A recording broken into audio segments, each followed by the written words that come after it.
ಓಂ ನಮೋ ಬ್ರಹ್ಮಣ್ಯ ದೇವಾಯ ರಾಮಾಯಾಕುಂಠಮೇಧಸೆ ಉತ್ತಮ ಶ್ಲೋಕ ಧುರ್ಯಾಯ ನ್ಯಸ್ತತನ್ವೇರ್ಪಿತಾಂಘ್ರಯೇ ವಿಷ್ಣುಪತ್ನಿ ಮಹಾಮಾಯೆ ಮಹಾಪುರುಷಲಕ್ಷಣೆ ಪ್ರಿಯೇಥಾಮೆಯ ಮಹಾಭಾಗೆ ಲೋಕಮಾತರ್ ನಮೋಸ್ತುತೆ. ಪ್ರಥಮೋ ಹನುಮಾನ್ ನಾಮ ದ್ವಿತೀಯೋ ಭೀಮ ಏವ ಚ ಪೂರ್ಣಪ್ರಜ್ಞಸ್ತ್ವಿತೀಯಸ್ತು ಭಗವತ್ಕಾರ್ಯಸಾಧಕಃ. ನಮೋ ರುದ್ರಾಯ ಮಹತೆ ದೇವಾಯೋಗ್ರಹಾಯ ಮೀಢುಷೆ ಶಿವಾಯ ನ್ಯಸ್ತದಂಡಾಯ ಧೃತದಂಡಾಯ ಮನ್ಯವೇ. ಮಿಥ್ಯಾಸಿದ್ಧಾಂತ ದುರ್ಧ್ವಾಂತ ವಿಧ್ವಂಸನ ವಿಚಕ್ಷಣಃ ಜಯತೀರ್ಥಾಖ್ಯತರಣಿರ್ಭಾಸತಾಮ್ನೋ ಹೃದಂಬರೆ. ಶ್ರೀಮತ್ಸುಧಾದ್ಭುತಾಂಬೋಧಿ ವಿಕ್ರೀಡನ ವಿಚಕ್ಷಣಾನ್ ವಾಕ್ಯಾರ್ಥಚಂದ್ರಿಕಾಕಾರಾನ್ ವಿದ್ಯಾಧೀಶ ಗುರೂನ್ ಭಜೆ. ಕಾವೇರಿ ನದಿಯ ತೀರದ ಶ್ರೀರಂಗಪಟ್ಟಣದಲ್ಲಿ ಭಾಗವತ ಸಾರೋದ್ಧಾರದ ಬಿಂಬೋಪದೇಶ ಪ್ರಕರಣ ಅನ್ನುವ ಪ್ರಕರಣವನ್ನು ನಾವಿವತ್ತು ಪ್ರಾರಂಭಿಸಬೇಕಾಗಿದೆ. ಕಳೆದ ದಿವಸ ಇದೇ ಕ್ಷೇತ್ರದಲ್ಲೇ ಧರ್ಮೋಪದೇಶ ಪ್ರಕರಣ ಸಮಾಪ್ತ ಆಗಿತ್ತು. ಬಿಂಬೋಪದೇಶ ಪ್ರಕರಣ ಈಗ ಪ್ರಾರಂಭ ಕಾಣಬೇಕು. ಈ ಪ್ರವಚನದ ಪ್ರಾರಂಭವನ್ನು ಈ ಕ್ಷೇತ್ರದ ಈ ಉತ್ತರಾದಿ ಮಠದ ಅಧಿದೇವತೆಯಾದಂತಹ ರಾಮನ ಪ್ರಾರ್ಥನೆ, ರಾಮಾಯಣದಲ್ಲೇ ಇದೇ ಭಾಗವತದಲ್ಲೇ 9ನೇ ಸ್ಕಂದದಲ್ಲಿ ಬಂದಿರುವ ರಾಮನ ಪ್ರಾರ್ಥನೆಯೊಂದಿಗೆ ಅದನ್ನು ಪ್ರಾರಂಭಿಸಿದ್ದೇವೆ. ವಿಷ್ಣು ಪತ್ನಿ ಮಹಾಮಾಯೆ ಅಂತ ಶ್ಲೋಕ, ಅದು ಕೂಡ ಲಕ್ಷ್ಮೀದೇವಿಯನ್ನು ಸ್ತುತಿಸುವ ಶ್ಲೋಕ, ಅದು ಭಾಗವತದಲ್ಲೇ ಬಂದದ್ದು. ಪ್ರಥಮೋ ಹನುಮಾನ್ ನಾಮ ಅನ್ನೋದೊಂದು ಮಾತ್ರ ಬೇರೆ ಕಡೆಯಿಂದ ತಗೊಂಡ ಶ್ಲೋಕ. ಅದಾದ ನಂತರ ನಮೋ ರುದ್ರಾಯ ಮಹತೆ ಅಂತ ಏನು ಶ್ಲೋಕ ಹೇಳಿದೆ, ರುದ್ರನ ಸ್ತೋತ್ರ, ಅದು ಭಾಗವತದ್ದೇ. ಅದಾದ ಬಳಿಕ ಜಯತೀರ್ಥರ ಸ್ತೋತ್ರ ಮಾಡಿದ್ದೇವೆ. ಮುಂದೆ ಈ ಕ್ಷೇತ್ರದ ಅಧಿದೇವತೆಯಾದ ರಾಮನನ್ನ ಇಲ್ಲಿ ಪ್ರತಿಷ್ಠಾಪಿಸಿದಂಥ ವಿದ್ಯಾಧೀಶ ತೀರ್ಥರ ಸ್ತೋತ್ರವನ್ನು ಕೂಡ ಮಾಡಿದ್ದೇವೆ. ನಿಮ್ಮಲ್ಲಿ ಅನೇಕರಿಗೆ ಇದರ ಕಥಾನಕ ಗೊತ್ತಿರ್ತದೆ. ಈಗ ಮೈಸೂರಿನ ಮಹಾರಾಜರೇನಿದ್ದಾರೆ, ಇವರಿಗಿಂತ ಹಿಂದೆ 16 ತಲೆಯ ಹಿಂದೆ ಬೋಳ ಚಾಮರಾಜೇಂದ್ರ ಒಡೆಯರ್ ಅವರ ಕಾಲದಲ್ಲಿ ಮಹಾರಾಜರಿಗೆ ಅನ್ನದಲ್ಲಿ ಹುಳ ಕಾಣ್ತಿದ್ದಾಗ ವಿದ್ಯಾಧೀಶ ಸ್ವಾಮಿಗಳು ಕಾಲಕ್ರಮೇಣ ಇಲ್ಲಿ ಸಂಚಾರಕ್ಕೆ ಬಂದವರು ರಾಜನ ಆ ಸಮಸ್ಯೆಯನ್ನು ಪರಿಹರಿಸಿ ಆತನನ್ನು ಅನುಗ್ರಹಿಸಿದರು. ರಾಜ ಇಲ್ಲಿ ಬಾಬುರಾಯನ ಕೊಪ್ಪಲು ಅಂತ ಸಮೀಪದಲ್ಲಿ ಅಲ್ಲೊಂದು ಸ್ಥಳ ಕೊಡ್ತೇನೆ ಮಠಕ್ಕೆ ಅಂತ ಹೇಳಿದೆ. ರಂಗನಾಥನ ಸನ್ನಿಧಿಯಲ್ಲಿ ನಮಗೆ ಸ್ಥಳ ಸಿಕ್ಕರೆ ನಿತ್ಯ ರಂಗನಾಥನ ದರ್ಶನ ಇತ್ಯಾದಿಗಳಿಗೆ ಅನುಕೂಲ ಆಗ್ತದೆ. ಹಾಗಾಗಿ ಅಲ್ಲೇ ಜಾಗ ಕೊಡಿ ಅಂತ ಸ್ವಾಮಿಗಳು ಅವನಿಗೆ ಆದೇಶಿಸಿದಾಗ ಅದರಂತೆ ಈ ಜಾಗ ವಿದ್ಯಾಧೀಶರ ಸೂಚನೆಯಂತೆ, ವಿದ್ಯಾಧೀಶರ ಆದೇಶದಂತೆ ರಾಜನಿಂದ ಮಠಕ್ಕೆ ಸಿಕ್ಕಿದೆ. ಇಲ್ಲಿ ತುಂಬ ಒಂದು ಎತ್ತರವಾದಂಥ ಲೋಹದ ರಾಮ ಲಕ್ಷ್ಮಣ ಸೀತೆಯರ ವಿಗ್ರಹಗಳನ್ನು ಕೂಡ ನೋಡಿದ್ದೇವೆ. ಬೇರೆ ಎಲ್ಲ ಕಡೆ ಶಿಲೆ ವಿಗ್ರಹಗಳು ಇರ್ತಿರ್ತವೆ, ಇಲ್ಲೊಂದು ಕಡೆ ಲೋಹದ ವಿಗ್ರಹ ಇದೆ. ಮತ್ತು ಆ ಲೋಹದ ವಿಗ್ರಹನೂ ಕೂಡ ಸಾಮಾನ್ಯವಾಗಿ ನೀವು ಬೇರೆ ಕಡೆ ನೋಡಿರ್ತೀರಿ. ರಾಮ ಮಧ್ಯದಲ್ಲಿದ್ದರೆ ಆತನ ಎಡಭಾಗದಲ್ಲಿ ಸೀತೆ ಇರ್ತಾಳೆ, ಬಡಭಾಗದಲ್ಲಿ ಲಕ್ಷ್ಮಣ ಇರ್ತಾನೆ. ಅದು ಇಲ್ಲಿ ಏನಾಗಿದೆ ಅಂದರೆ ಸೀತೆ ಬಲಭಾಗದಲ್ಲಿರುವಂತೆ ಇದೆ, ಲಕ್ಷ್ಮಣ ಎಡಭಾಗದಲ್ಲಿದ್ದಾನೆ. ಅದೇ ಬಹಳ ವೈಶಿಷ್ಟ್ಯ, ಅದೇನು ಭಾರಿ ಶ್ರೇಷ್ಠ ಅಂತೇನಲ್ಲ, ಹಾಗೊಂದು ಇದೆ ಅನ್ನೋದನ್ನು ನಾವು ಅಬ್ಸರ್ವ್ ಮಾಡಬೇಕು ಅಂತ ಹೇಳಿದೆ ಅಷ್ಟೆ. ಅದು ಹೇಗಿರ್ತದೆ ಅಂದರೆ ನಾವು ಅದನ್ನು ಹೇಗೆ ಗಮನಿಸ್ಬೇಕು, ಹೇಗೆ ಅಂದರೆ ರಾಮ ಅಥವಾ ವೆಂಕಟೇಶ್ ಹೀಗೆ ನಿಂತ್ಕೊಂಡಿದ್ದಾಗ ಆತನ ಪಕ್ಕದಲ್ಲಿ ಶ್ರೀದೇವಿ ಅಥವಾ ಭೂದೇವಿ ನಿಂತ್ಕೊಂಡಾಗ ಎಡಭಾಗದಲ್ಲಿ ನಿಂತವಳು ಹೀಗೆ ಒಂದು ಕೈಯಿಂದ ಪದ್ಮ ಹಿಡಿದಿರ್ತಾಳೆ, ಇನ್ನೊಂದು ಕೈಯನ್ನು ಹೀಗೆ ಮಾಡಿರ್ತಾಳೆ. ಹೀಗೇನು ಕೈ ಇರ್ತದಲ್ಲ, ಅದು ಕೈ ಆ ಭಾಗದಲ್ಲಿ ಇರ್ತದೆ. ಈ ಕಡೆ ಇರುವ ದೇವತೆ ಏನಿರ್ತಾಳಲ್ಲ, ಶ್ರೀ ಅಥವಾ ಭೂದೇವಿ, ಅವಳು ಈ ಕೈಯಲ್ಲಿ ಪದ್ಮ ಹಿಡಿದಿರ್ತಾಳೆ, ಕೈ ಹೀಗಿರ್ತದೆ. ಅಂತೂ ಪರಮಾತ್ಮನ ಆ ಕಡೆ ಈ ಕಡೆ ಇರುವ ದೇವಿಯರು ಹೊರಗಡೆ, ತಮ್ಮ ಹೊರಗಡೆ ಕೈಯನ್ನು ಹೀಗೆ ಹಿಡಿದಿರ್ತಾರೆ, ಲೀಲೆಯಿಂದ ಕೈಯನ್ನು ಹೀಗೆ ಹಿಡಿದಿರ್ತಾರೆ, ಮತ್ತೆ ಇನ್ನೊಂದು ಕೈಯಿಂದ ಪದ್ಮವನ್ನು ಹಿಡಿದಿರ್ತಾರೆ. ಒಬ್ಳು ಎಡಗೈಯಲ್ಲಿ ಹಿಡಿದಿರ್ತಾಳೆ, ಒಬ್ಳು ಬಲಗೈಯಲ್ಲಿ ಹಿಡಿದಿರ್ತಾಳೆ. ಇಲ್ಲಿ ಸೀತಾದೇವಿ ವಿಗ್ರಹ ಏನಿದೆ ಅದು ರಾಮನ ಎಡಭಾಗದಲ್ಲಿ ಒಂದು ವೇಳೆ ಇಟ್ಟರೆ ಆ ಕೈ ರಾಮನ ಪಕ್ಕದಲ್ಲಿ ಬರ್ತದೆ. ಅದು ಅಷ್ಟು ಸಹಜ ಆಗುವಂತಿಲ್ಲ. ಅದಕ್ಕಾಗಿ ಪ್ರಾಯ ಸೀತಾದೇವಿ ವಿಗ್ರಹವನ್ನ ಬಲಭಾಗದಲ್ಲಿ ಇಟ್ಟಿದ್ದಾರೆ ಅಂತ ಕಾಣಿಸ್ತದೆ. ಲಕ್ಷ್ಮಣ ಎಡಭಾಗದಲ್ಲಿದ್ದಾನೆ, ಸೀತಾದೇವಿ ಬಲಭಾಗದಲ್ಲಿದ್ದಾಳೆ, ಅವಳ ಕೈ ಹೀಗೆ ಹೊರಗಿದೆ. ಹೀಗೆ ಎಡಗೈಯಿಂದ ಪದ್ಮವನ್ನು ಹಿಡಿದಲ್ಲಿ ಕಾಣಿಸ್ತದೆ. ಎಲ್ಲಿದ್ರೂ ವಿಷಯ ಎಲ್ಲ ಒಂದೇ. ನಾನು ಅದನ್ನು ನೋಡಿದಾಗ ನನ್ನ ಗಮನಕ್ಕೆ ಬಂದದನ್ನು ನಿಮ್ಗೆ ಹೇಳಿದೆ. ಮತ್ತೆ ಅಲ್ಲಿ ಪ್ರಾಣದೇವರನ್ನು ಪ್ರತಿಷ್ಠಾಪಿಸಿದ್ದಾರೆ ವಿದ್ಯಾಧೀಶ ತೀರ್ಥರು. ವಿದ್ಯಾಧೀಶ ತೀರ್ಥರದೇ ಒಂದು ಲೋಹದ ಪ್ರತಿಮಾ ಇದೆ. ಅದಾದ ಬಳಿಕ ವಿದ್ಯಾಧೀಶ ತೀರ್ಥರ ಶಿಲಾ ವಿಗ್ರಹವನ್ನು ಕೂಡ ಪ್ರತಿಷ್ಠಾಪಿಸಿದ್ದಾರೆ. ಮುಂದೆ ಸತ್ಯಪ್ರಮೋದ ಸ್ವಾಮಿಗಳ ವೃಂದಾವನವನ್ನು ಕೂಡ ಮೃತ್ತಿಕಾ ವೃಂದಾವನವನ್ನು ಪ್ರತಿಷ್ಠಾಪಿಸಿದ್ದಾರೆ. ಅಂಥ ಒಂದು ವಿಶಿಷ್ಟವಾದಂತಹ ಸ್ಥಳ ಇದೆ. ಕಳೆದ ದಿವಸ ನಾವಿಲ್ಲಿ ಈ ಭಾಗವತ ಸಾರೋದ್ಧಾರದ ಧರ್ಮೋಪದೇಶ ಪ್ರಕರಣವನ್ನು ನೋಡಿ ಮುಗಿಸಿದ್ದೀವಿ. ಮತ್ತೆ ವಿಶ್ವಾತ್ಮ ಅನ್ನುವ ವಿಷ್ಣು ಸಹಸ್ರನಾಮ ಸ್ತೋತ್ರದ ನಾಮ, ಅದರ ಒಂದು ಪೂರ್ವಾರ್ಧವನ್ನು ಕೂಡ ಕಳೆದ ದಿವಸ ನೋಡಿ ಮುಗಿಸಿದ್ದೀವಿ. ಇವತ್ತು ಬಿಂಬೋಪದೇಶ ಪ್ರಕರಣವನ್ನ ನಾವು ಪ್ರಾರಂಭಿಸಬೇಕಾಗಿದೆ. ಇದು 314ನೇ ಶ್ಲೋಕ ಭಾಗವತ ಸಾರೋದ್ಧಾರದಲ್ಲಿ, 11ನೇ ಸ್ಕಂದದ 2ನೇ ಅಧ್ಯಾಯದ 33ನೇ ಶ್ಲೋಕ. ವಿಶ್ವಾತ್ಮ ಅನ್ನುವ ವಿಷ್ಣು ಸಹಸ್ರನಾಮ ಸ್ತೋತ್ರದ ಒಂದು ಅರ್ಧ ಭಾಗ ನಿನ್ನೆ ನೋಡಿದ್ದೀವಲ್ಲ, ಅದ್ರ ಮುಂದಿನ ಭಾಗವನ್ನು ನಾವು ನಾಳೆ ನೋಡಬೇಕು. ಇವತ್ತು ಪಾಡ್ಯ ಆದ್ದರಿಂದ ಸಾಮಾನ್ಯವಾಗಿ ವೇದಾರ್ಥದ ಚಿಂತನೆ ಇವತ್ತಿರೋದಿಲ್ಲ. ಆದರೆ ವಿಶ್ವಾತ್ಮ ಅನ್ನೋ ಶಬ್ದ ಇಲ್ಲಿ ಕೂಡ ಬಂದ್ಬಿಡ್ತು. ಈ ಭಾಗವತದಲ್ಲಿ ಇವತ್ತು ನಾವು ನೋಡ್ತಿರೋ ಶ್ಲೋಕದಲ್ಲಿ ವಿಶ್ವಾತ್ಮ ಅನ್ನೋ ಒಂದು ಶಬ್ದ ಇದೆ. ಅದು ಬಹಳ ಸೋಜಿಕವಾಗಿ ಕಾಣಿಸ್ತದೆ, ನನಗೆ ಆಶ್ಚರ್ಯವಾಗಿ ಆಕಸ್ಮಿಕವಾಗಿ ಕಾಣಿಸ್ತು.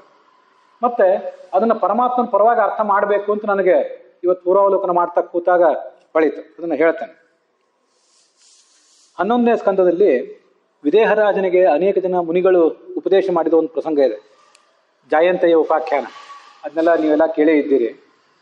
ಅಲ್ಲಿ ಕವಿ ಎನ್ನುವ ಮಹಾಮುನಿ ವಿದೇಹರಾಜನಿಗೆ ಮಾಡಿದ ಉಪದೇಶ ಇದೆ. ಈ ರಾಜನಿಗೆ ಆ ಮುನಿಗಳು ಹೇಳ್ತಾರೆ, ನಾನೇನು ತಿಳಿದಿದ್ದೇನೆ, ನನ್ನ ಮಾತನ್ನ ನಂಬುವುದಾದರೆ ನೀವೇನು ಮಾಡಬೇಕು, ನೀವು ಜ್ಞಾನಿಗಳಾದ್ರಿಂದ ನಿಮ್ಮ ಮಾತು ನಾನು ಕೇಳ್ತಿದ್ದೀನಿ ಅಂತ ರಾಜ ಕೂತಿದ್ದಾನೆ. ರಾಜ ಮತ್ತು ಆ ಮುನಿ ಇಬ್ಬರು ಮಾಡಿದ ಸಂವಾದವನ್ನು ಕೇಳಬೇಕು ಅಂತ ನಾವು ಕೂತಿದ್ದೇವೆ. ಅವರು ಮನ್ಯೆ ಅಂತಾರೆ. ಮೊದಲು ಮನ್ಯೆ ಅಂತ ಶ್ಲೋಕ ಪ್ರಾರಂಭ ಆಗುವುದೇ ಮನ್ಯೆ ಅಂತ. ಮನ್ಯೆ ಅಕುತಶ್ಚಿತ್ ಭಯಮಚ್ಯುತಸ್ಯ ಪಾದಾಂಬುಜೋಪಾಸನ ಮಾತ್ರ ನಿತ್ಯಂ ಉದ್ವಿಗ್ನ ಬುದ್ಧೇ ಅಸದಾತ್ಮ ಭಾವಾತ್ ವಿಶ್ವಾತ್ಮನ ಯತ್ರ ನಿವರ್ತತೆ ಭೀಹಿ ಅಂತ ವಿಶ್ವಾತ್ಮ ಅಂತ ಶಬ್ದ ಬಂದಿದೆ. ಅವ್ರು ಏನು ಹೇಳ್ತಾರೆ, ನಾನು ತಿಳಿದಿದ್ದೇನೆ, ನನಗಿದು ಸ್ಪಷ್ಟ ಗ್ರಹಿಕೆಗೆ ಬಂದಿದೆ. ಅದೇನಂದ್ರೆ, ಈ ಉದ್ವಿಗ್ನ ಬುದ್ಧೇ ಅಸದಾತ್ಮ ಭಾವಾತ್ ನಮ್ಮಂಥವ್ರನ್ನ ಕುರಿತು ಹೇಳಿದ ಮಾತಿದು. ಅಸದಾತ್ಮ ಭಾವ, ಆತ್ಮಭಾವ ಅಂದ್ರೆ ಏನು?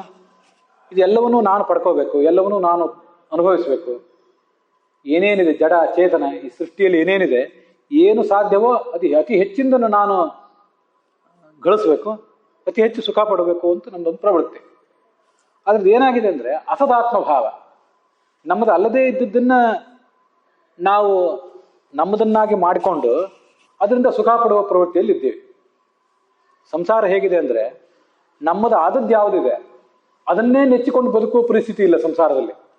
ಹಾಗಿದ್ದಾಗ ನಮ್ದು ಅಲ್ಲದೇ ಇದ್ದುದ್ರ ಮೇಲೆ ಕಣ್ಣು ಹಾಕಿ ಅದನ್ನ ನಮ್ಮದನ್ನಾಗಿ ಮಾಡಿಕೊಂಡು ಪ್ರಯತ್ನ ಪಟ್ಟು ಅದಕ್ಕಾಗಿ ಮಾಡುವ ಪ್ರಯತ್ನ ನಮ್ಮನ್ನ ತೀರಾ ದುಃಖಕ್ಕೆ ಈಡು ಮಾಡ್ತದೆ. ಹಾಗಾಗಿದೆ ನಮ್ದೀಗ. ಅಸದಾತ್ಮ ಭಾವಾತ್. ಇದು ಅಸತ್ ಅಂದ್ರೆ ಒಂದು ಅಮಂಗಲ, ಸತ್ ಅಂದ್ರೆ ಮಂಗಲ, ಅಸತ್ ಅಂದ್ರೆ ಅಮಂಗಲ. ಅಮಂಗಲವಾದಂತಹ ಈ ದೇಹ, ಮನೆ, ಮಠ ಏನಿದೆ ಸುತ್ತಮುತ್ತಲು ಇದೆಲ್ಲವೂ ಅಮಂಗಲನೆ. ಭಗವಂತನ ಸಾಧನೆಗೆ, ಪರಮಾರ್ಥದ ಸಾಧನೆಗೆ ಇದು ವಿರೋಧಿ ಆದ್ರೆ ಇದೆಲ್ಲ ಅಮಂಗಲನೆ. ಅದಕ್ಕಿದು ಉಪಯುಕ್ತ ಆದ್ರೆ ಇದೆಲ್ಲ ಮಂಗಲ. ಈ ನಮ್ಮ ಧೋರಣೆ, ನಮ್ಮ ದೃಷ್ಟಿಕೋನ ಪರಮಾತ್ಮನನ್ನ ಪರತತ್ವವನ್ನೊಂದನ್ನು ಬಿಟ್ಟು ಬೇರೆ ಕಡೆನೇ ಇರೋದ್ರಿಂದ ಇದೆಲ್ಲ ಅಸತ್ತಾಗಿದೆ. ನಮ್ಮ ಸುತ್ತಮುತ್ತ ಇರುವುದೆಲ್ಲವೂ ಅಸತ್ತಾಗಿಬಿಟ್ಟಿದೆ. ಆದ್ರೆ ಅದು ಅಸತ್ತಾಗಿದೆ ಅನ್ನೋದು ನಮ್ಮ ಕಣ್ಣಿಗೆ ಕಾಣಿಸ್ತಿಲ್ಲ. ಇದ್ಯಾವುದೋ ಭಾರಿ ಪರಮ ಮಂಗಲ, ನಮಗೆ ಭಾರಿ ಸಹಾಯಕ, ಇದು ನಮಗೆ ಸುಖದಾಯಕ ಅಂತೆಲ್ಲ ಭ್ರಮಿಸಿದ್ದೀವಿ. ಭ್ರಮಿಸಿ ಅದನ್ನು ನಮ್ಮದನ್ನಾಗಿ ಮಾಡ್ಕೊಳ್ಳೋ ಪ್ರಯತ್ನ ಮಾಡಿದ್ದೇವೆ. ಇದನ್ನು ಅನೇಕ ಸರಿ ನಾನು ಹೇಳಿದ್ದಿದೆ, ಅನೇಕ ಸರಿ ನಾನು ಅನ್ಕೊಂಡದ್ದಿದೆ. ಒಂದು ಜಡವಸ್ತು, ಇಂಥ ಒಂದು ಜಡವಸ್ತು ಇದನ್ನೇ ನೆಚ್ಚಿ ಬದುಕುವ ಪರಿಸ್ಥಿತಿ ಇವತ್ತು ನಮ್ದಿಲ್ಲ. ಯಾವ ಜಡವಸ್ತು ನಮ್ಗೆ ಯಾವಾಗ ಕೈ ಕೊಡ್ತದೋ ಹೇಳಲಿಕ್ಕೆ ಬರೋದಿಲ್ಲ. ಹೀಗಿರುವಾಗ ಒಂದು ಚೇತನ ನಮ್ಗೆ ಯಾಕೆ ನಮ್ಮ ಇಚ್ಛೆಗೆ ತಕ್ಕಂತೆ ಯಾಕೆ ವರ್ತಿಸ್ತದೆ? ಪ್ರತಿಯೊಂದು ಚೇತನಕ್ಕೂ, ಅದು ನನ್ನ ಹೆಂಡತಿ ಇರ್ಬೋದು, ಗಂಡ ಇರ್ಬೋದು, ಮಕ್ಕಳಿರ್ಬೋದು, ತಂದೆ ತಾಯಿಂದ್ರು ಇರ್ಬೋದು, ಒಂದು ನಾಯಿ, ನಾವು ಸಾಕಿದ ಪ್ರಾಣಿ ಇರ್ಬೋದು, ಅದಕ್ಕೆ ಅದರದೇ ಆದ ಆಲೋಚನೆ ಇದೆ, ಪೂರ್ವ ಕರ್ಮ ಇದೆ, ಪ್ರಾರಬ್ಧ ಇದೆ, ಋಣ ಇದೆ, ಅದಕ್ಕೆ ಅದರದೇ ಆದ ಜೀನ್ಸ್ ಇದೆ, ಅದರದೇ ಆದ ಬೆಳೆದ ಒಂದು ವಾತಾವರಣ ಇದೆ. ಹಾಗಿರುವಾಗ ಅದು ಯಾಕೆ ನಾನು ಹೇಳಿದಂತೆ ವರ್ತಿಸ್ತದೆ? ನಮ್ಮ ಧೋರಣೆ ಮಾತ್ರ ಜಡ ಚೇತನ ಎಲ್ಲವೂ ನಾವು ಹೇಳಿದಂತೆ ವರ್ತಿಸ್ಬೇಕು ಅಂತಿದೆ. ಆದ್ರಿಂದ ನಮಗೇನಾಗಿದೆ ಅಂದರೆ ಉದ್ವಿಗ್ನ ಬುದ್ಧಿ, ನಮ್ಮ ಬುದ್ಧಿ ಉದ್ವೇಗಕ್ಕೊಳಗಾಗಿದೆ. ನಿತ್ಯ ಟೆನ್ಷನ್ನಲ್ಲಿದ್ದೇವೆ ನಾವು. ಟೆನ್ಷನ್ ಅನ್ನೋದು ಕಡಿಮೆನೇ ಆಗ್ತಿಲ್ಲ ನಮಗೆ. ಉದ್ವಿಗ್ನ ಬುದ್ಧಿ ಅಂದರೆ ದುಃಖಿತಸ್ಯ, ದುಃಖಿತನಾದಂತಹ ಈ ಮನುಷ್ಯನಿಗೆ ಯಾರು ಪುಂಸಃ ಅಂದ್ರೆ ಯಾರು? ಏನೇ ವ್ಯಕ್ತಿ. ಇವನೇನು ಮಾಡ್ಬೇಕಾದ್ರೆ ಈಗ ಇವನಿಗಿರುವಂಥ ಒಂದು ಮಾರ್ಗ ಒಂದೇನು? ಆ ಭಯ ಪರಿಹಾರ ಮಾಡ್ಕೋಬೇಕಾಗಿದೆ. ನಾವು ಸಂಸಾರದಲ್ಲಿ ನಮಗೆ ಬಂದು ಒದಗಿರುವ ಭಯವನ್ನು ಪರಿಹಾರ ಮಾಡ್ಕೋಬೇಕಾಗಿದೆ.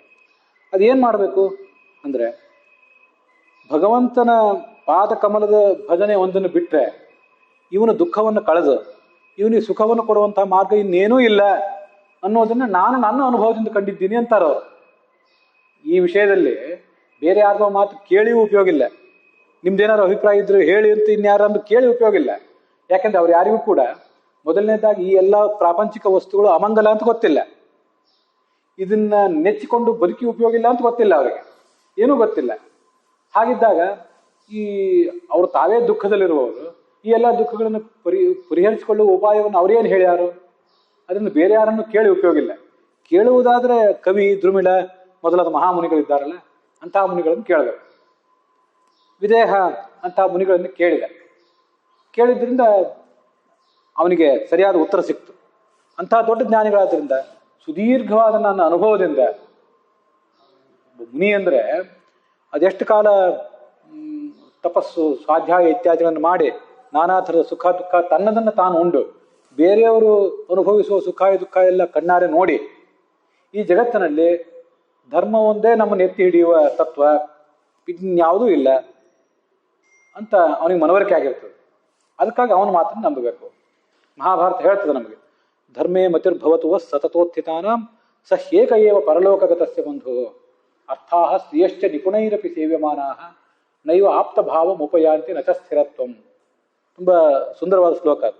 ವ್ಯಾಸರು ತಾವೇ ಹೇಳೋ ಶ್ಲೋಕ, ಬೇರೆ ಯಾವ ಪಾತ್ರದ ಮೂಲಕ ವ್ಯಾಸರು ಹೇಳಿರೋ ಶ್ಲೋಕ ಅಲ್ಲ. ಯಾವತ್ತೂ ಧರ್ಮದ ಬಗ್ಗೆನೇ, ಧರ್ಮಾಚರಣದ ಬಗ್ಗೆನೇ ಮತ್ತು ಧರ್ಮ ಶಬ್ದವಾಚ್ಯನಾದ ಭಗವಂತನ ಬಗ್ಗೆ ನಿಮ್ಮ ಗಮನ ಇರಲಿ. ಸತತ ಉತ್ಥಿತಾನಾಂ, ಅಲ್ಲೇ ಜಾಗೃತರಾಗಿರ್ರಿ. ಸ ಏಕ ಏವ ಪರಲೋಕಗತಸ್ಯ ಬಂಧು. ನಾವೆಲ್ಲ ಈಗ ಪರಲೋಕಕ್ಕೆ ಹೊರಟಿದ್ದೀವಿ, ಒಂದು ದಿವಸ ಹಿಂದೆ ಒಂದು ದಿವಸ ಮುಂದೆ ಅಷ್ಟೇ. ಪರಲೋಕಕ್ಕಂತೂ ಎಲ್ಲೂ ಹೊರಟವ್ರೆ. ಪರಲೋಕಕ್ಕೆ ಹೊರಟವರಿಗೆ ಆ ಧರ್ಮ ಒಂದೇ ಬಂಧು. ಯಾಕೆಂದ್ರೆ ಅರ್ಥಾಹ ಸ್ತ್ರೀಯಶ್ಚ ನಿಪುಣೈರಪಿ ಸೇವ್ಯಮಾನಾಹ. ಸ್ತ್ರೀ ಅಂತಲ್ಲಿದೆ, ಇನ್ನೊಂದು ಅರ್ಥ ಅಂತಿದೆ.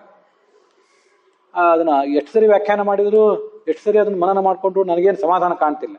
ಪುರುಷನ ಪಾಲಿಗೆ ಸ್ತ್ರೀ, ಸ್ತ್ರೀ ಪಾಲಿಗೆ ಪುರುಷ. ಅಲ್ಲಿ ಹೇಳಿರೋದು ಸ್ತ್ರೀ ಅಂತ ಮಾತ್ರ ಹೇಳಿದ್ದಾರೆ. ಸ್ತ್ರೀಗೆ ಪುರುಷ, ಪುರುಷನಿಗೆ ಸ್ತ್ರೀ. ಯಾಕೆಂದ್ರೆ ನಾವು ಕಳೆದ ದಿವಸ ನೋಡಿದ್ದೇವೆ, ನಮ್ಮನ್ನು ಆಳುವವು, ನಮ್ಮನ್ನು ಕುಣಿಸುವವು ಎರಡೇ ಸಂಗತಿಗಳು, ಒಂದು ನಾಲಿಗೆ, ಒಂದು ಉಪಸ್ಥೇಂದ್ರಿಯ. ಅದಕ್ಕಾಗಿ ನಾವು ಅವರಿವರ ಮನೆ ಕಾಯುವ ನಾಯಿ ಆಗಿಬಿಟ್ಟಿದ್ದೇವೆ. ಔಪಸ್ಥ್ಯ ಜೈಹ್ಯ ಕಾರ್ಪಣ್ಯಾತ್ ಗೃಹಪಾಲಾಯತೆ ನರಹ ಅಂತ ಭಾಗವತನೇ ಹೇಳಿದೆ. ಅದರಿಂದ ಸ್ತ್ರೀಗೆ ಪುರುಷನ ಹಂಬಲ, ಪುರುಷನಿಗೆ ಸ್ತ್ರೀಯ ಹಂಬಲ, ಇದು ಒಂದು. ಇನ್ನೊಂದು ಅರ್ಥಾಹ. ಅರ್ಥಾಹ ಅನ್ನೋ ಶಬ್ದದಿಂದ ಏನು ತಗೋಬೇಕು? ಅರ್ಥ ಅಂದ್ರೆ ಧನ ಮಾತ್ರ ಅಲ್ಲ. ಅರ್ಥ ಅಂದ್ರೆ ಇಂಗ್ಲಿಷ್ನಲ್ಲಿ ಏನು ಥಿಂಗು ಅದೆಲ್ಲವೂ ಅರ್ಥ. ಎವ್ರಿಥಿಂಗ್ ಈಸ್ ಅರ್ಥ. ಅರ್ಥಾಹ, ನೀವು ಗಳಿಸುವ ಸಂಪತ್ತು, ಸುವರ್ಣ, ನಿಮ್ಮ ಭೂಮಿ, ಕಾಣಿ, ಸ್ಥಾನ, ಮಾನ, ಎವ್ರಿಥಿಂಗ್ ದಟ್ ಯು ಅರ್ನ್, ಸ್ಥಾನ ಎಲ್ಲವೂ ಅದಕ್ಕೆ ಹೇಳಿದ ಅರ್ಥ. Everything that you earn, that you possess, that everything is ಅರ್ಥ. ಆ ಅರ್ಥ ಮತ್ತೆ ಸ್ತ್ರೀ ಪುರುಷ ಇದೊಂದು ಮಾತ್ರ ಪ್ರತ್ಯೇಕವಾಗಿ ಹೇಳಿದರು. ಯಾಕಂದ್ರೆ ಈ ಜೀವನದಲ್ಲಿ ಅತಿ ಹೆಚ್ಚು ನಮ್ಮನ್ನು ಆಟ ಆಡಿಸುವ ಸಂಗತಿ ಅದು. ಆದ್ರಿಂದಾಗ ಸ್ತ್ರೀ ಮತ್ತು ಪುರುಷರನ್ನು ಪ್ರತ್ಯೇಕವಾಗಿ ಹೇಳಿದರು. ಅರ್ಥ ಅಂತಂದ್ರೆ ಎಲ್ಲಿಯೂ ಕಾಮನ್. ಇವು ನಿಪುಣೈರಪಿ ಸೇವ್ಯಮಾನಾಹ. ಅದೆಷ್ಟು ಅದ್ಭುತವಾಗಿದೆ ಆ ಶಬ್ದ ಅಂದ್ರೆ, ಇವತ್ತಿನ ಕಾಲದಲ್ಲಿ ಎಲ್ಲದಕ್ಕೂ ಡಿಗ್ರಿ ಇದೆ. ಹಿಂದಿನ ಒಂದು ಕಾಲದಲ್ಲಿ ಯಾವ ಸಂಗತಿಗಳನ್ನು ನಾವು ಕಾಮನ್ ಸೆನ್ಸಿಂದ ಮೂಲಕ ಅರಿತು ಕೆಲಸ ಮಾಡ್ತಿದ್ವೋ ಅಂತ ಎಲ್ಲ ಸಂಗತಿಗಳಿಗೂ ಇವತ್ತು ಡಿಗ್ರಿ ಇದೆ.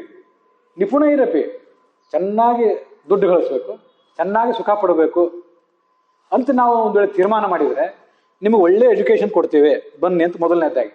ಅದಾದ್ಮೇಲೆ ಒಳ್ಳೆ ಜಾಬ್ ನಿಮಗೆ ಕೊಡ್ತೇವೆ ಬನ್ನಿ, ಜಾಬ್ ಅಥವಾ ಬಿಸ್ನೆಸ್ಸು.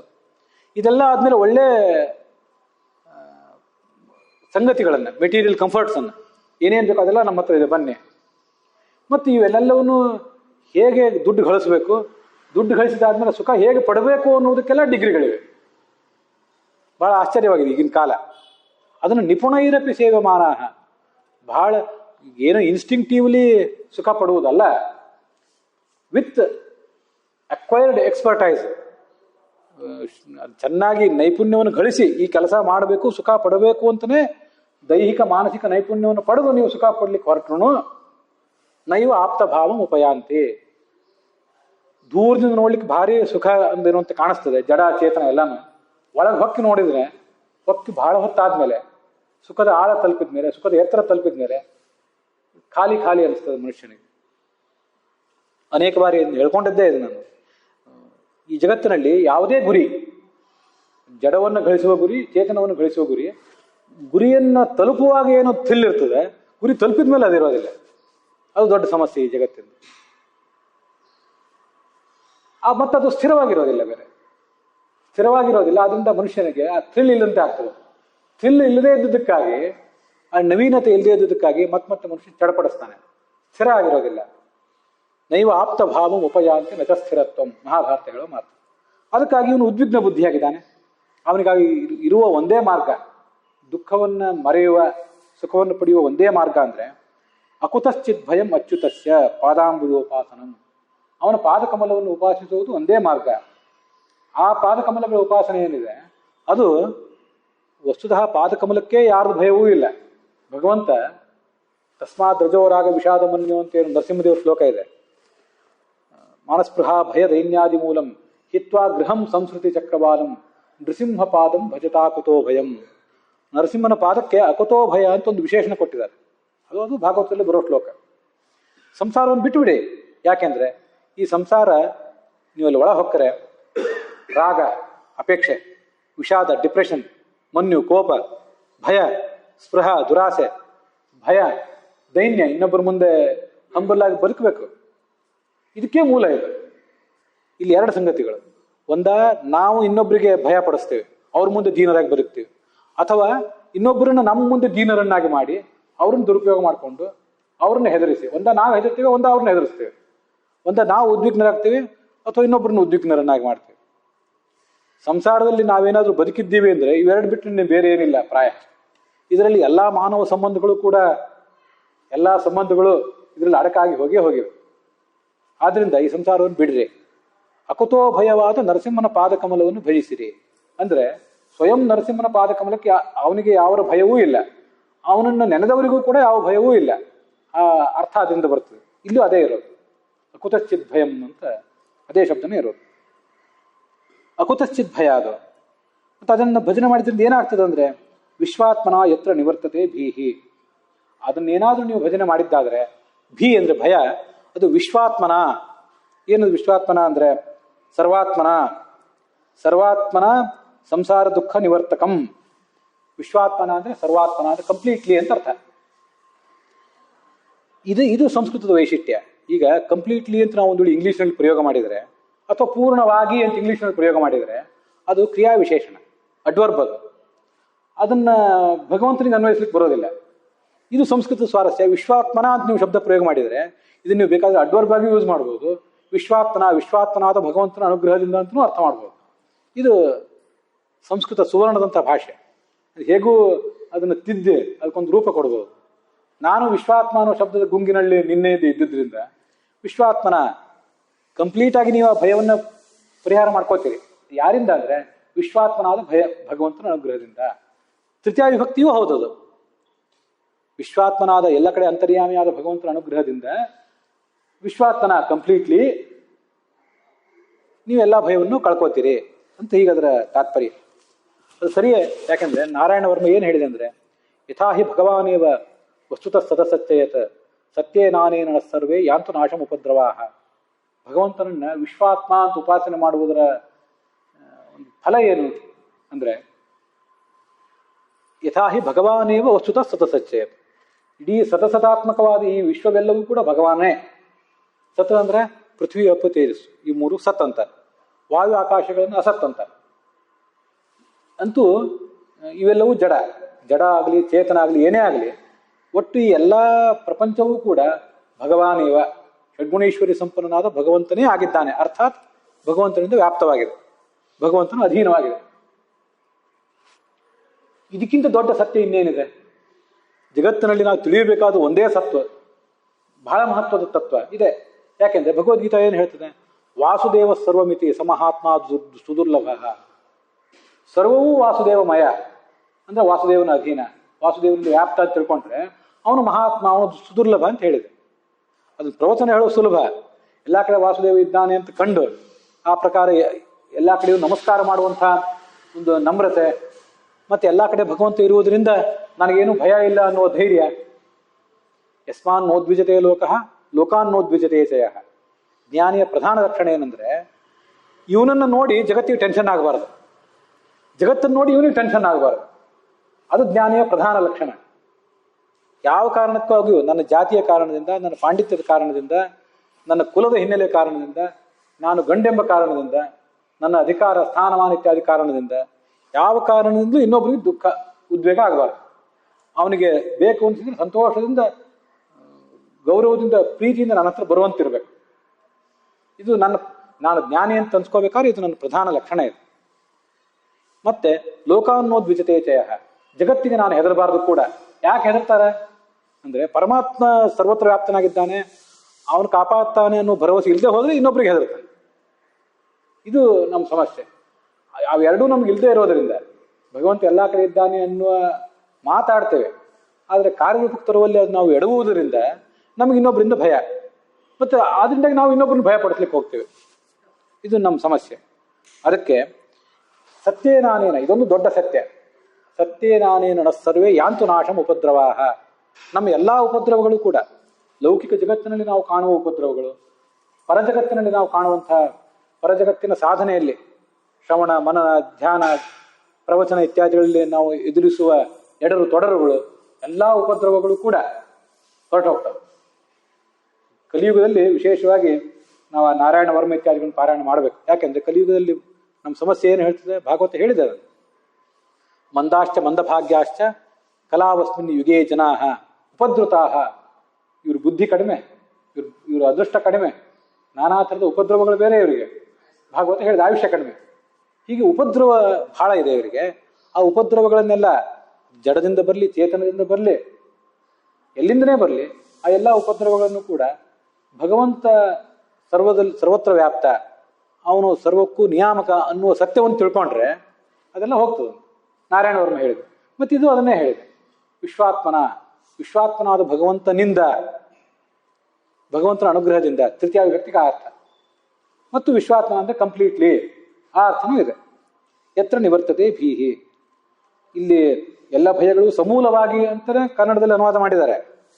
ಮತ್ತೆ ವಿಷ್ಣು ತೀರ್ಥರು ಕೂಡ ಸರ್ವಾತ್ಮನ, ವಿಶ್ವಾತ್ಮನ ಅಂದರೆ ಸರ್ವಾತ್ಮನ ಅಂತಾನೆ ಅರ್ಥ ಬರೆದಿದ್ದಾರೆ. ಅಷ್ಟಾದರೂ ಕೂಡ ಅದನ್ನು ಕೇವಲ ಅಡ್ವರ್ಬ್ ಆಗಿ ಇಡಬಾರ್ದು, ಅದನ್ನು ಭಗವಂತನಿಗೆ ವಿಶೇಷವಾಗಿ ಅದನ್ನು ತಗೊಳ್ಬೇಕು ಅಂತ ಅನಿಸಿ ಹಾಗೆ ಹೇಳುವಂತ ಒಂದು ಪ್ರಯತ್ನ ಮಾಡಿದ್ದೇನೆ. ನಮಗೆ ಈ ಮಹಾರಾಜರಿಗೆ ಅನ್ನದಲ್ಲಿ ಹುಳ ಕಂಡಿತ್ತು. ನಮಗೆ ಎಲ್ಲಿ ಕಾಣಿಸ್ತದೆ ಹುಳ ಅಂದ್ರೆ, ಗುರೋರ್ ವಿದ್ಯಾ ಸ್ವೀಕೃತಿರ್ಯಾಸ ಆಹಾರ ಇತಿ ಸ್ಮೃತಃ. ಅನ್ನ ಅಂದ್ರೆ ಏನು? ಛಾಂದೋಗ್ಯ ಉಪನಿಷತ್ತು ಹೇಳ್ತದೆ, ಗುರುಗಳಿಂದ ವಿದ್ಯಾ ಸ್ವೀಕಾರ ಮಾಡ್ತೀವಲ್ಲ ಅದೇ ಅಂತ ಆಹಾರ, ಮುಖ್ಯವಾದ ಆಹಾರ ಅಂತ. ಇದು ಹೊಟ್ಟೆ ಆಹಾರ, ಅದು ಬುದ್ಧಿಯ ಆಹಾರ. ಆಹಾರ ಶುದ್ಧವು ಸತ್ವಶುದ್ಧಿ ಅಂತ ಛಾಂದೋಗ್ಯ ಉಪನಿಷತ್ತು. ಆ ಗುರುಗಳಿಂದ ವಿದ್ಯಾ ಸ್ವೀಕಾರ ಮಾಡುವುದೇನಿದಿಲ್ಲ ಅದೇ ಮುಖ್ಯವಾದ ಆಹಾರ. ಗುರೋರ್ ವಿದ್ಯಾ ಸ್ವೀಕೃತಿರ್ಯಾ ಸ ಆಹಾರ ಇತಿ ಸ್ಮೃತಃ ತಚ್ಛುದ್ಧವು ಜ್ಞಾನಶುದ್ಧಿ ಸ್ಯಾತ್ ಜ್ಞಾನಶುದ್ಧವು ಸ್ಥಿರಾಸ್ಮೃತಿ. ಗುರುಗಳಿಂದ ವಿದ್ಯಾ ಸ್ವೀಕಾರ ನಮಗೇನು ವಿದ್ಯೆ ಹರಿದು ಬರ್ತದಲ್ಲ, ಆ ಒಳಹರಿವು ಅದು ಶುದ್ಧವಾಗಿರ್ಬೇಕು. ಅಡಿಗೆ ಮಾಡುವವರು ಬಡಿಸುವವರು ಉಣ್ಣೋರು ಎಲ್ಲರೂ ಹೇಗೆ ಮಡಿಯಿಂದ ಇರಬೇಕು, ಹಾಗೆ ವಿದ್ಯಾ ಕೊಡುವವರು, ವಿದ್ಯಾ ಸ್ವೀಕಾರ ಮಾಡುವವರು ಎಲ್ಲರೂ ಕೂಡ ಶುದ್ಧವಾದ ಮನಸ್ಸಿನವರಾಗಿರ್ಬೇಕು. ಹಾಗಾಗಿದ್ರೆ ಒಳ್ಳೆ ಜ್ಞಾನ ನಮಗೆ ಬರ್ತದೆ, ಒಳ್ಳೆ ಜ್ಞಾನ ಬರ್ತದೆ ಮತ್ತು ಒಳ್ಳೆ ನೆನಪು ಉಳಿತದೆ. ಅದರಿಂದ ಮುಂದೆ ಭಗವಂತನ ಅನುಗ್ರಹವು ಕೂಡ ಆಗ್ತದೆ. ನಮಗೀಗ ಆ ಜ್ಞಾನ ಸಿಗ್ತಾ ಇದೆ, ಆಹಾರ ಅನ್ನ ನಮ್ಮ ತಟ್ಟೆಯೊಳಗೆ ಬಂದು ಬೀಳ್ತಾ ಇದೆ. ಆದರೆ ನಮ್ಮ ದೃಷ್ಟಿ ದೋಷದಿಂದಾಗಿ ಅದರಲ್ಲಿ ಆ ಅನ್ನದಲ್ಲಿ ನಮಗೆ ಶುದ್ಧತೆ ಕಾಣಿಸ್ತಾ ಇಲ್ಲ, ಏನೇನೋ ಹುಳುಗಳೇ ಕಾಣಿಸ್ತಾ ಇವೆ. ನಾವು ಎಲ್ಲ ಗುರುಗಳನ್ನು ಪ್ರಾರ್ಥನೆ ಮಾಡಿ ನಮಗೆ ಏನು ಶಾಸ್ತ್ರದ ಮೂಲಕ, ಶಾಸ್ತ್ರ ಶ್ರವಣ ಮಾಡಿದಾಗ, ಅಧ್ಯಯನ ಮಾಡಿದಾಗ ಅದೇನು ಶಾಸ್ತ್ರದ ವಾಕ್ಯ ನಮ್ಮ ಕಿವಿಗೆ ಬೀಳ್ತಾ ಇವೆ, ಅವೆಲ್ಲವೂ ಕೂಡ ಶುದ್ಧ ರೂಪದಲ್ಲಿ ನಮಗೆ ಅರ್ಥ ಕೊಡುವಂತಾಗಲಿ. ನಮ್ಮ ಮನಸ್ಸಿನ ಮಾಲಿನ್ಯದಿಂದಾಗಿ ನಮ್ಗೆ ತಪ್ಪು ತಿಳುವಳಿಕೆ ಆಗೋದು. ನಮಗೆ ತಪ್ಪು ತಿಳುವಳಿಕೆ ಆದರೆ ನಾವು ಇನ್ನೊಬ್ರಿಗೂ ತಪ್ಪನ್ನೇ ಹೇಳ್ತೇವೆ. ಹೀಗೆಲ್ಲ ಆಗ್ತದೆ. ಅಂತಹ ತಪ್ಪು ತಿಳುವಳಿಕೆಗಳು ಪರಿಹಾರ ಕಾಣಲಿ, ನಮಗೆ ಅನ್ನವಾಗೇ ಕಾಣಲಿ, ಅನ್ನದಲ್ಲಿ ಹುಳ ಆಗುವಂಥ ಭ್ರಾಂತಿ ಹೋಗಲಿ ಅಂಥ ಒಂದು ಸಂಕಲ್ಪ ಈ ಒಂದು ಕ್ಷೇತ್ರದಲ್ಲಿ ನಾವು ಮಾಡಬೇಕು. ಈ ಗುರುಗಳಿಂದ ವಿದ್ಯೆ ಪಡ್ಕೋಬೇಕು, ಅದು ಶುದ್ಧವಾಗಿರಬೇಕು ಅಂತೆಲ್ಲ ಹೇಳಿದ್ವಲ್ಲ. ಭಾಗವತ ತಾತ್ಪರ್ಯ ಏನು ಹೇಳಿದೆ ಅಂದರೆ, ಪರೀಕ್ಷೆಯವ ಗುರು ಶಿಷ್ಯಂ ಶಿಷ್ಯೋಪಿ ಗುರುಮಾವ್ರಜೇತ್ ಅನ್ಯಥಾ ಪಾತಕಂ ಪ್ರೋಕ್ತಂ ಪ್ರಾಯಶ್ಚಿತ್ತಂ ಗುರೋಸ್ತಥಾ ಅಂತ ಭಾಗವತ ತಾತ್ಪರ್ಯ ಹೇಳಿದೆ. ಗುರು ಒಬ್ಬ ಶಿಷ್ಯನನ್ನು ಸ್ವೀಕಾರ ಮಾಡುವಾಗ ಶಿಷ್ಯರ ಸಂಖ್ಯೆ ದೊಡ್ಡದಾದಷ್ಟು ನನ್ನ ಸಂಭಾವನೆ, ನನ್ನ ಸ್ಥಾನ ಮಾನ, ನನ್ನ ಸವಲತ್ತೆಲ್ಲ ಹೆಚ್ಚುತ್ತದೆ ಅಂತ ಎಲ್ಲ ಶಿಷ್ಯರನ್ನು ಸುಮ್ಮನೆ ಸ್ವೀಕಾರ ಮಾಡಿಬಿಡಬಾರ್ದು. ನಾ ಅಸಂವತ್ಸರ ವಾಚನೆ ಬ್ರೂಯಾತ್ ನೋಡ್ಬೇಕು, ಅವನ ಆಸಕ್ತಿ ಪರೀಕ್ಷೆ ಮಾಡಬೇಕು, ಅವನ ಕಮಿಟ್ಮೆಂಟ್ ಪರೀಕ್ಷೆ ಮಾಡಬೇಕು. ಅದಾದ್ಮೇಲೆ ನೋಡೋಣ, ಒಂದು ವರ್ಷ ನಮ್ಮ ಮನೆಯಲ್ಲಿ ಇರ್ರಿ, ಸ್ವಲ್ಪ ಹಾಗೆ ದನ ಕಾಯ್ಕೊಂಡು ಮತ್ತೇನೋ ಸೇವಾ ಮಾಡ್ಕೊಂಡು ಇರ್ರಿ, ಮುಂದೆ ನೋಡೋಣ. ಇದು ವಿಜ್ಞಾಸ್ಯಾಮ ತರ್ಹಿ ವಕ್ಷ್ಯಾಮ. ನಮ್ಗೇನಾದ್ರು ಮುಂದೆ ನಿಮ್ಮ ಪ್ರಶ್ನೆಗೆ ಉತ್ತರ ನಮಗೆ ಗೊತ್ತಿದ್ರೆ ನಾವು ಹೇಳ್ತೀವಿ. ಯಾಜ್ಞವಲ್ಕ್ಯರು ಮೊದಲಾದವರು ಹೇಳಿದ ಮಾತಿದು ಉಪನಿಷತ್ನಲ್ಲಿ ಬರೋದು. ಅಂತೂ ಶಿಷ್ಯನ ಯೋಗ್ಯತೆಯನ್ನು ಪರೀಕ್ಷೆ ಮಾಡಿಯೇ ಗುರು ಅವನನ್ನು ಸ್ವೀಕಾರ ಮಾಡ್ಬೇಕಂತೆ. ಒಂದು ಶಿಷ್ಯನೂ ಕೂಡ ಗುರುವನ್ನ ಪರೀಕ್ಷೆ ಮಾಡಿಯೇ ಸ್ವೀಕಾರ ಮಾಡ್ಬೇಕಂತೆ.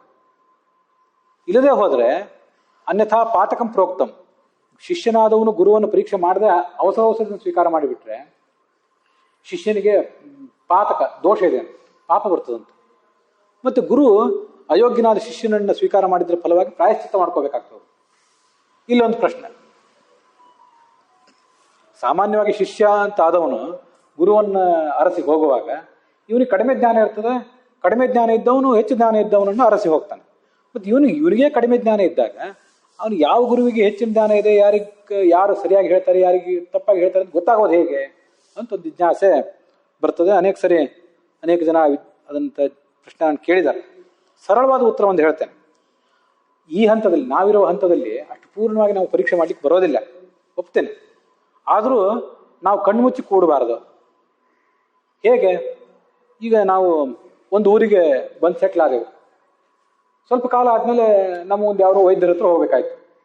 ಸುತ್ತಮುತ್ತಲವ್ರನ್ನ ಕೇಳ್ತೀವಿ, ಆ ಊರಿನಲ್ಲಿ ಒಳ್ಳೆ ವೈದ್ಯರು ಯಾರು ನಮಗೆ ಗೊತ್ತಿಲ್ಲ, ನೋಡ್ರಿ ನಮಗೊಂದು ಸ್ವಲ್ಪ ಈಗೇನೋ ಆರೋಗ್ಯ ಸಮಸ್ಯೆ ಇದೆ, ಯಾವ ಒಳ್ಳೆ ವೈದ್ಯರು ನಿಮ್ಗೆ ಏನಾದ್ರು ಗೊತ್ತಿದ್ದು ಹೇಳ್ರಿ ಅಂತ ಆಪ್ತರನ್ನು ಕೇಳ್ತೇವೆ, ಹೋಗ್ತೇವೆ. ಯಾರೋ ಒಬ್ರು ತಂತ್ರಜ್ಞರ ಸಹಾಯ ಬೇಕಾಯ್ತು, ಒಳ್ಳೆ ಇಂಜಿನಿಯರ್ ಎಲ್ಲಿದ್ದಾರೆ ಕೇಳ್ತೇವೆ, ಹೋಗ್ತೇವೆ. ಇದೇ ಥರ ವಕೀಲರ ಸಹಾಯ ಬೇಕಾದಾಗಲೂ ಹಾಗೆ. ಒಂದು ವಿಷಯ, ನಮಗೆ ಮೆಡಿಕಲ್ ಫೀಲ್ಡು ಅಥವಾ ಇಂಜಿನಿಯರಿಂಗ್ ಫೀಲ್ಡು ಅಥವಾ ಲೀಗಲ್ ಫೀಲ್ಡು ಅದ್ರ ಬಗ್ಗೆ ಒಂದು ಕಾಮನ್ ಸೆನ್ಸ್ ಇದ್ದರೆ ನಾವು ಆವಾಗ ಎಕ್ಸ್ಪ್ಲಾಯಿಟೇಷನ್ ಅದಕ್ಕೆ ಒಳಗಾಗೋದು ತಪ್ತದೆ. ಒಂದು ಸ್ವಲ್ಪ ಕಾಮನ್ ಸೆನ್ಸ್ ಯಾವಾಗಲೂ ಇರಬೇಕು. ಯಾವ ಶಾಸ್ತ್ರಕ್ಕೆ ಸಂಬಂಧಪಟ್ಟಂತೆ ಆದರೂ ಕೂಡ, ಜಗತ್ತಿನಲ್ಲಿ ಯಾವ್ಯಾವ ಕ್ಷೇತ್ರಕ್ಕೆ ಸಂಬಂಧಪಟ್ಟಂತೆ ನಾವು ವ್ಯವಹಾರ ಮಾಡಬೇಕಾಗಿದೆ ಅದಕ್ಕೆಲ್ಲದಕ್ಕೂ ಸಂಬಂಧಪಟ್ಟಂತೆ ಸ್ವಲ್ಪ ಆದರೂ ಕಾಮನ್ ಸೆನ್ಸ್ ನಮಗಿರಬೇಕು. ಇಷ್ಟಾದ್ರೂ ನಾವು ಶೋಷಣೆಗೆ ಒಳಗಾಗಿಯೇ ಆಗ್ತೀವಿ ಒಂದಲ್ಲ ಒಂದು ಕಡೆ. ಜಗತ್ತಿನಲ್ಲಿ ಒಂದು ಯಾವುದೋ ಕ್ಷೇತ್ರದಲ್ಲಿ ನಾನು ಇನ್ನೊಬ್ಬರನ್ನ ಶೋಷಣೆ ಮಾಡ್ತೇನೆ, ನನ್ನನ್ನು ಶೋಷಣೆ ಮಾಡೋರು ಮತ್ತೊಂದು ಕಡೆ ಎಲ್ಲೋ ಇದ್ದೇ ಇರ್ತಾರೆ. ಇದು ಎಲ್ಲ ಕ್ಷೇತ್ರದಲ್ಲೂ ಇದ್ದದ್ದೇ. ಆದರೂ ಕಾಮನ್ ಸೆನ್ಸಿನ ಮೂಲಕ ಒಬ್ಬ ವಕೀಲನನ್ನ, ತಂತ್ರಜ್ಞಾನನ್ನ ಮತ್ತು ವೈದ್ಯರನ್ನು ಹೇಗೆ ಪರೀಕ್ಷೆ ಮಾಡ್ತಿರೋ ಹಾಗೆ ಗುರುವಾದವನು ನಿಸ್ಪೃಹನಾಗಿದ್ದಾನ, ಪ್ರಾಮಾಣಿಕನಾಗಿದ್ದಾನ ಇತ್ಯಾದಿಗಳನ್ನ ಒಂದು ಸಾಮಾನ್ಯವಾದ ಪರೀಕ್ಷೆ. ಮತ್ತದು ಪೂರ್ಣವಾಗಿ ಆಗೋದಿಲ್ಲ. ಮತ್ತಿದು ಪೂರ್ಣವಾಗಿ ನಮಗೆ ಅಪ್ಲೈ ಆಗೋದು ಯಾವಾಗಂದ್ರೆ ಸ್ವರೂಪ ಗುರುವನ್ನು ನಾವು ಅರಸಿ ಹೋಗುವಂಥ ಪ್ರಸಂಗ ಇರ್ತದೆ. ಸ್ವರೂಪ ಗುರುವೇ ನಮ್ಮ ಬಳಿಗೆ ಬರುವಂಥ ಒಂದು ಪ್ರಸಂಗ ಇರ್ತದೆ. ಅಲ್ಲೆಲ್ಲ ಇದು ಹೆಚ್ಚು ಅಪ್ಲೈ ಆಗ್ತದೆ. ಮುಂದೆ ಈ ಹಂತದಲ್ಲಿ ಹೆಚ್ಚು ಅಪ್ಲೈ ಆಗೋದಿಲ್ಲ. ಆದ್ರೂ ಈ ಮಾತು ಬಹಳ ಮಹತ್ವದ್ದು. ಯಾವ ಕಾಲದಲ್ಲೂ ಕೂಡ ನಿತ್ಯ ಮೂರ್ಖೇಶು ಪಂಡಿತಾಹ ಅಂತ ಮಹಾಭಾರತದ ಮಾತು. ಪಂಡಿತರು ಅಂದ್ರೆ ಒಂದು ಯಾವುದೋ ಫೀಲ್ಡಿನ ಎಕ್ಸ್ಪರ್ಟ್ಗಳು ಮೂರ್ಖರನ್ನ, ಅಂದ್ರೆ ಲೇಮೆನ್ ಅಂತ ಇರ್ತಾರಲ್ಲ, ಸಾಮಾನ್ಯ ಮನುಷ್ಯರು, ಅವರನ್ನು ಅವಲಂಬಿಸಿ ಬದುಕ್ತಾರಂತೆ. ಅವರ ಅಜ್ಞಾನವೇ ಇವರು ಬಂಡವಾಳ ಆಗಿರ್ತದೆ. ಇದು ಯಾವ ಕ್ಷೇತ್ರದಲ್ಲಿಯೂ ಪುರೋಹಿತರು ಯಜಮಾನರನ್ನು ಅವಲಂಬಿಸಿ ಬದುಕ್ತಾರೆ, ವೈದ್ಯರು ರೋಗಿಗಳನ್ನು ಅವಲಂಬಿಸಿ ಬದುಕ್ತಾರೆ, ಕಳ್ಳರು ಎಚ್ಚರ ತಪ್ಪಿ ಮನೆಯಲ್ಲಿ ಮಲಗುವವರನ್ನು ಅವಲಂಬಿಸಿ ಬದುಕ್ತಾರೆ ಅಂತ ಈಗ ಒಂದು ಮಾತಿದೆ. ಆದ್ರಿಂದ ಅದೆಲ್ಲ ಯಾವ ಕಾಲಕ್ಕೂ ಇದ್ದದ್ದೇ. ಸಾಮಾನ್ಯವಾದ ಒಂದು ಪರೀಕ್ಷೆ ಮೂಲಕ ಅದನ್ನ ತೀರ್ಮಾನ ಮಾಡಬೇಕು ಅಂತ ಅದರ ತಾತ್ಪರ್ಯ. ಹಾಗೆ ನಾವೇನು ಗುರುಗಳಿಂದ ವಿದ್ಯಾ ಸ್ವೀಕಾರ ಮಾಡಬೇಕಾಗಿದೆ, ನಮ್ಮಲ್ಲೂ ಶುದ್ಧಿ ಇರಬೇಕು, ಅವರಲ್ಲೂ ಶುದ್ಧಿ ಇರಬೇಕು. ಅಂತಹ ಶುದ್ಧಿ ಇದ್ದದ್ದಾದರೆ ನಮಗೆ ಶುದ್ಧವಾದಂಥ ಜ್ಞಾನ ಬರಲಿಕ್ಕೆ ಸಾಧ್ಯ. ಈ ಕ್ಷೇತ್ರದಲ್ಲಿ ನಾವು ಕಳೆದ ದಿವಸ ಗ್ರಹಣದ ಸಂದರ್ಭದಲ್ಲಿ ಗ್ರಹಣದ ಗ್ರಹಣ ಹಿಡಿದಾಗ ಮತ್ತು ಗ್ರಹಣ ಮೋಕ್ಷ ಆದಾಗ ಕಾವೇರಿ ಸ್ನಾನ ಮಾಡಿದ್ದೇವೆ. ಇವತ್ತು ಬೆಳಿಗ್ಗೆ ಕೂಡ ಕಾರ್ತಿಕ್ ಸ್ನಾನ ಸೂರ್ಯೋದಯಕ್ಕಿಂತ ಮುಂಚೆ ಮಾಡಿದ್ದೇವೆ. ತುಲಾ ಸ್ನಾನ ಕೂಡ, ತುಲಾ ಸಂಕ್ರಮಣ ಸ್ನಾನ ಕೂಡ ಮಾಡಿದ್ದೇವೆ. ರಂಗನಾಥನ ದರ್ಶನ ಮಾಡಿದ್ದೇವೆ. ಗುರುಗಳಾದಂಥ ವಿದ್ಯಾಧೀಶ ಸ್ವಾಮಿಗಳ ದರ್ಶನ ಮಾಡಿದ್ದೇವೆ. ಆ ಒಬ್ಬ ಗುರುಗಳಾಗಲಿ ಮತ್ತು ಯಾರೇ ಗುರುಗಳಾಗಲಿ ಅವರಿಂದ ನಾವು ವಿದ್ಯಾ ಸ್ವೀಕಾರ ಮಾಡುವಾಗ ಮೊದಲು ನಾವು ಶುದ್ಧರಾಗಿರಬೇಕು. ಆಮೇಲೆ ನಮಗಿರುವ ಮಾಹಿತಿಗಳ ಮೂಲಗಳಿಂದ ಗುರುವಿನ ಶಕ್ತಿಯನ್ನು ಕೂಡ ಪರೀಕ್ಷೆ ಮಾಡಿ ಆ ಬಳಿಕ ಗುರುವನ್ನು ಕಾಣಬೇಕು. ಅಂತೂ ಜಗದ್ಗುರುವಾದ ಪರಮಾತ್ಮನನ್ನ ನಮಗೆ ಶುದ್ಧವಾದ ಜ್ಞಾನವೇ ಯಾವತ್ತು ಬರಲಿ. ಪ್ರಮಾಣಾಯ ನಮಃ, ಜ್ಞಾನಾಯ ನಮಃ ಅಂತ ವಿಷ್ಣು ಸಹಸ್ರನಾಮದ 2 ಶಬ್ದಗಳು. ಅವನೇ ಪ್ರತ್ಯಕ್ಷ ಪ್ರಮಾಣ, ಅವನೇ ಅನುಮಾನ ಪ್ರಮಾಣ, ಅವನೇ ಆಗಮ ಪ್ರಮಾಣ, ಅವನೇ ಜ್ಞಾನ. ಹಾಗೆ ಪ್ರಮಾಣಾಯ ನಮಃ, ಜ್ಞಾನಾಯ ನಮಃ ಅಂತ ಭಗವಂತನನ್ನು ಆ ಮೂಲಕ ಉಪಾಸಿಸಿ ಶುದ್ಧವಾದ ಜ್ಞಾನ ನಾವು ಬರುವಂತಾಗಲಿ ಅಂತ, ಶುದ್ಧವಾದ ಜ್ಞಾನ ಬರಬೇಕು. ಅದಕ್ಕಾಗಿ ಶುದ್ಧವಾದ ಶ್ರವಣ, ಮನನ, ಧ್ಯಾನ ಇತ್ಯಾದಿಗಳನ್ನು ಮಾಡುವಂಥ, ಜ್ಞಾನ ಕಾರ್ಯವನ್ನು ಮಾಡುವಂಥ ಒಂದು ಅವಕಾಶ ನಮಗೆ ಬರಲಿ ಅಂತ ಅನ್ನೋದನ್ನು ನಾವು ಯಾವತ್ತೂ ಪ್ರಾರ್ಥನೆ ಮಾಡ್ತಿರ್ಬೇಕು. ಅಂಥ ಒಂದು ಸಂಕಲ್ಪವನ್ನು ಈ ಕ್ಷೇತ್ರದಲ್ಲಿ ಮಾಡೋಣ. ಅಲ್ಲಿಗೆ ಈ ಬಿಂಬೋಪದೇಶ ಪ್ರಕರಣದ ಮೊದಲ ಪದ್ಯ 314ನೇ ಪದ್ಯ ಸಮಾಪ್ತವಾಗಿದೆ. ಶ್ರೀಕೃಷ್ಣಾರ್ಪಣ.